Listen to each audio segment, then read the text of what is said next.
Okay, so hello everyone, welcome to our channel Code with Sunny, and in this video I will be talking about the easy problem now. Min cost climbing stairs, index is 746 and the problem is of easy type as I have already said. So we have been given an integer array cost where cost of I is actually the cost of ith step on a staircase.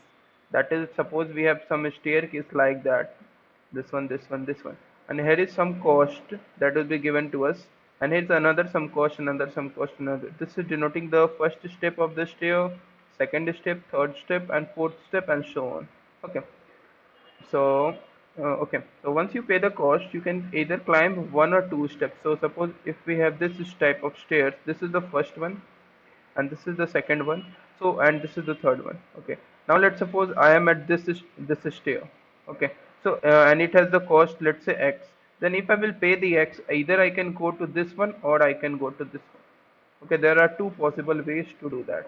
Okay, so you can either start with the index 0 or the index with 1. That is, if this is the stair, I can either start with this position or I can start with this position and moving to the further ones. Okay, and return the minimum cost to reach the top of the floor. Okay, that is when what will be the cost to reach the top of the floor finally. And here are the some examples I will discuss over that also. For now, let's talk about the constraints like this one. Cost dot length is 1000 and cost of I is double line. Okay, so here you can see the O of n square solution is going to be like accepted, but I am not considering the O of n square solution because we can do it in O of n time.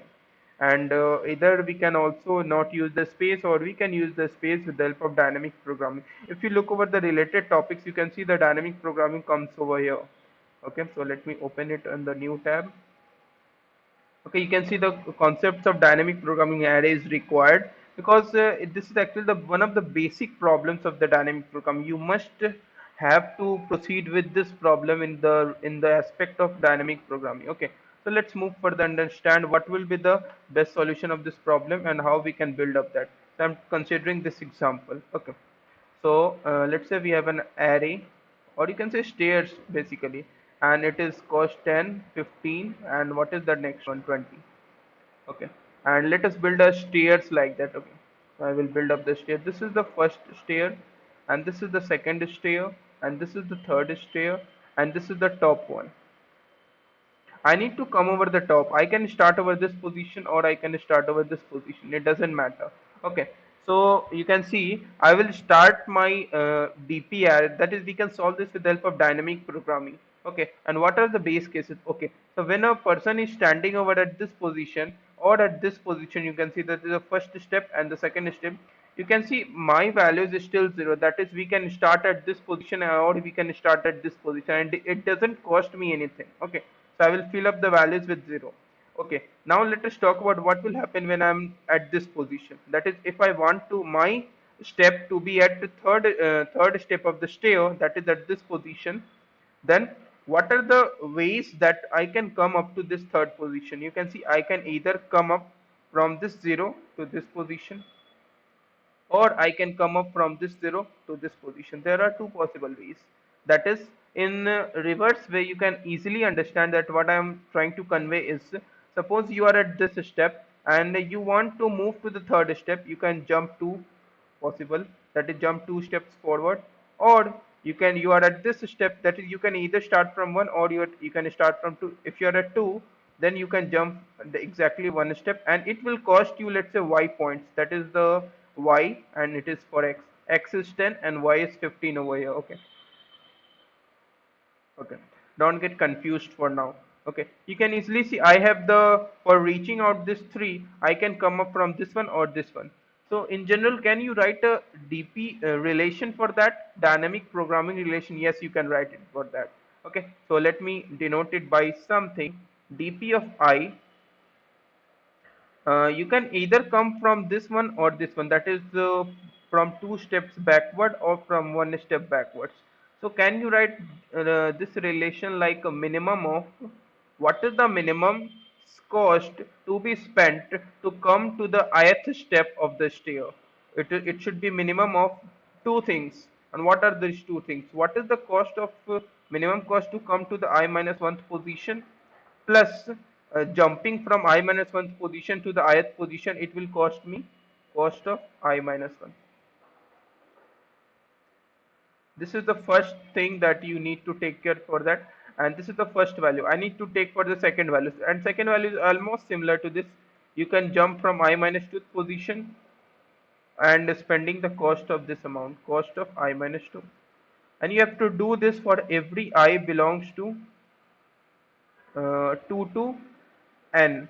Note that n is basically the one that is okay. I will say like if there are n equal to 3, I should have to move to the top, so n equal to 4 over here. So this is for 2 to 4, or you can say n plus 1. Okay, so this is the basically DP relation that you have to follow, because for every particular state of the step of stair, you have to come from either from the I minus 1 or from the I minus 2. And this is actually basically a really easy question related to the dynamic programming. Okay, so let's move further to code it out. I will show you of the live coding session types. Okay, so what I'm going to do is, let's say we have n as cost dot size, and let's say I have a DP array vector int dp of n plus 1, because we have to reach the top, and it should be filled with int max, I think. Okay, and let's say I have a dp of 0 and dp of 1 exactly equal to 0, and I will denote it as base case. Okay, now I iterate for I equal to 2. 0 1 is already filled, like this one. 0 0, I need to start from I equal to 2, and I reach to nth one, that is the topmost one, and I need to increment my I every time, and I need to take the minimum of two things: dp of I minus 1, minimum cost to reach I minus 1 step, plus cost of coming to current step would be this one, plus dp of I minus 2, plus cost coming from I minus 2th step to current step would be cost of I minus 2, simply. And what is the value that I need to return dp of n uh, to reach top floor. I think this should pass. Yeah. Okay. Okay, you can see it is passed. So if you have any doubts, do let me know in the comment section of the video, and I will ask the viewers to like this video, share this video, and do subscribe to our YouTube channel for latest updates. Thank you for watching this video.